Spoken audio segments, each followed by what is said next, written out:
Hey guys, it's Claire Rose here again, and today I'm going to be bringing you my birthday book haul. I recently had my birthday. I turned 29, which is very, very scary. I don't feel that old, and it now means that I am in the bracket of the 30 next year club, which is incredibly scary, and I'm not ready to think about that. But what I am ready to do is show you all of the lovely books that were gifted to me on my birthday. My mum bought me some of these books, and then the rest were from friends who were far, far too generous, and I told them not to get me books, and they still did, which, I mean, I struggle with people gifting me things, and I always feel as though I am not deserving or worthy of these books, but people spoil me anyway, and I got emotional when I was unwrapping these, and I'm not going to get emotional again now.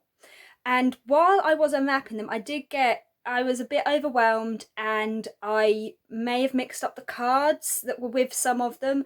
So if I mention a book that you gifted to me and I credit it to someone else, then I really am sorry. But just so you know, it's not intentional, and just let me know if I've done that to you. I'm very sorry. Okay, so let's start with the books that my mum gave to me. The first book is The Secret Midwife. This is a book written by an NHS midwife anonymously. She does not have her name anywhere on the book, and the names inside, of course, are pseudonyms. But it is telling her story of working as an NHS midwife today and how that has affected her and the lives that she has seen on a day-to-day basis. This is obviously going to be very interesting to me as a future midwife, as a student midwife. And I think it's interesting as well to anybody who has a general interest in the medical background in midwifery, sort of like how This Is Gonna Hurt by Adam Kay was a good insight into junior doctors and their workload. This is a good insight into midwives and their workload and the pressures they're under. That being said, I'm already about halfway through. It's not taking me any time at all to read this. I generally read this sort of book really quickly, and this is no exception. But the first half seemed quite light-hearted to me, given the fact that it's billed as life, death, and the truth about birth. I thought this was going to be a very gritty, very hard-hitting, emotionally wrenching book. And don't get me wrong, some of the stories she's recounting are, of course, very sad and are very emotional and personal to the women that she is talking about anonymously. But maybe it's because I'm a midwife and I am already exposed to some of these things. Yes, they were sad, but I didn't find them to be overly so in this context, and not particularly shocking is more what I'm trying to say. And the midwife in question who writes this book, she writes with quite a funny sort of a flair to her voice.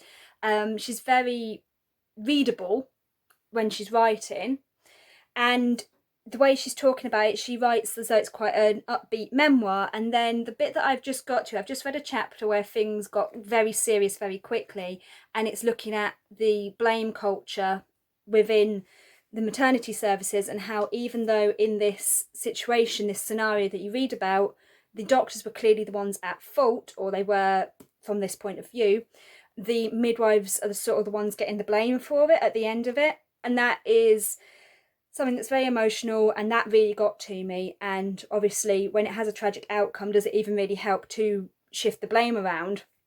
But I would definitely recommend this book to anybody who is interested in being a midwife, who is already a midwife, or who just wants to learn more about what maternity services in England are like. Another book from my mum, she gifted me Upright Women Wanted by Sarah Gailey. This is a very short book that I've heard a lot about from my friends, but is not widely talked about on BookTube in general, and I don't know why, because it sounds amazing.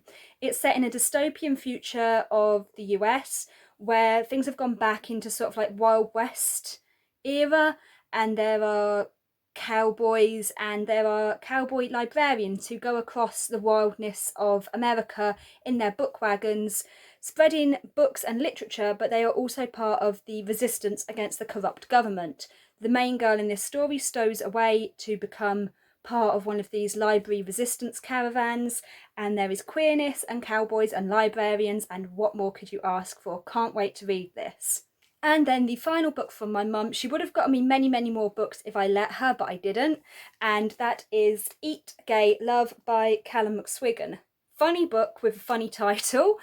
This book is pretty much what you could guess from the title. It is essentially Eat, Pray, Love, but with a gay man telling the story of his travels around the world and his exploring of his sexuality and the LGBTQIA plus people that he meets along the way. So I think this will be really interesting. I'm hoping I can read this before the end of summer, because even though I can't travel this summer because of COVID and one thing and another, this may be my chance to travel through somebody else's writing and with a queer twist as well. Next up, a book that was gifted to me by my lovely friend Zoe. She got me a copy of Cinderella is Dead by Kaylin Bayron. If I'm not saying that correctly, please do correct me. So Cinderella is Dead is the story of a dystopian world in which the story of Cinderella really did happen, but it happened 200 years ago, and now every year, I'm guessing, there is a ball where all of the eligible girls are sent to this ball. They have to go, and it is their one chance to be picked by a man as his bride, presumably. And if you're not picked, then your life is forfeit. And the main girl at the centre of this story, Sophia is her name? Yes, Sophia. She does not want to be chosen, not just because this is an awful, corrupt society, but because she is already in love with somebody else. She is in love with another one of the girls who is also eligible to be chosen this year. So that is a very intriguing premise to me. Dystopian, fairy tale based situation, a bit Handmaid's Tale, a bit like the Hunger Games, and with, again, queerness and diversity and a black main character. So, I mean, that's got to be interesting to read, right? I've also heard this one hyped up quite a lot, and it's getting a lot of talk on BookTube, so I want to hop on the bandwagon with that one. Okay, moving on to the books from my friend Lucy, and funny story with these, I was unwrapping these books when my dad was visiting me. I unwrapped a few of them and they were all, you know, fine. And then I got to this package from Lucy, who gifted me 3 books, by the way, and she really shouldn't have done. She's very naughty. But when you see them, you'll see why it was awkward that I was unwrapping them in front of my dad, because these 2 in particular, the first 2 I'm going to show you, are not at all subtle when you look at the covers. Lucy gifted me 2 books by an author called Cat Sebastian, and they are The Soldier's Scoundrel and The Lawrence Brown Affair. Feel free to laugh at these covers and these titles. These are really, as you would expect from looking at these covers, gay historical romance, bit smutty, just a bit light-hearted indulgence and a guilty pleasure of mine, and I can't wait to read these. I've been wanting to try some Cat Sebastian for a long time because she's written loads of books in this genre and I hear good things, so this will be my first foray into this, and this is the reason why I had to stop unwrapping presents in front of my dad so that he didn't see these. Lucy also was kind enough to give me Heartstopper Volume 1 by Alice Oseman. I have been wanting to read Heartstopper for the longest time, and I know it is available free on the web, but I'm always for supporting authors and artists where I can, so it's great to have a copy of this on my shelf. Hopefully I will read this soon and be able to pick up the second copy thereafter. I know that this weekend coming is Septimus Snape's self-care readathon, so I may read this for the readathon because short graphic novel, easy to fly through and indulge in over a self-care based weekend. And while we were talking about Sarah and her readathon, I will show you the book that she got me, and that is A Phoenix First Must Burn. This is a collection of short stories edited by Patrice Caldwell. This collection of short stories are all sci-fi based, a bit magical, and they all have female or gender non-conforming people of colour at the centre. So I had to pick this up, and again, short stories are usually very good for a readathon because you can read one a day, dip in and out of. If I don't read this over this weekend, then I will read it at some point for a readathon in the future.